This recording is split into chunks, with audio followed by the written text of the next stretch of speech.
So hello guys and welcome back to the channel. Today I'm going to show you how to move photos to album on your iPhone. So the first thing you want to do once you open up and unlock your phone is go to photos. So let's open one of the photos. You can see here it says this is the adjust screen. So I'm just using it to show you guys which photo will be moved. On here you will see, once you go to the regular photo, you will see the three dots or more actions. So you can duplicate, hide, and so on. And you can even see the option add to album.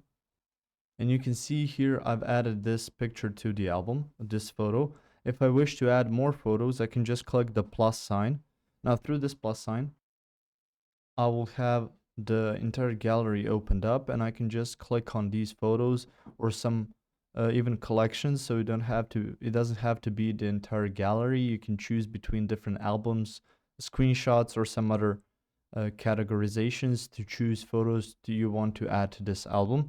And once you click on one of the photos, you can see the button add in the right part on the right part of the screen. It will be blue and it will be available to you, and you can click on that and more photos will be added. And you can see now the album is a bit bigger, so it has more photos. And that's how you can add photos to album. You can do it directly through the gallery, find a photo you want to add and add it manually through that photo, or go to the album and click on add photos and choose which photos you want to add. So there's a couple of ways you can go about adding photos to an album. If you found this information helpful or useful, you can like the video. You can also share the video.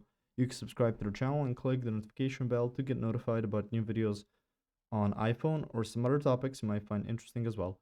Thank you very much for watching this video, and as always, I will see you guys in the next one. Goodbye.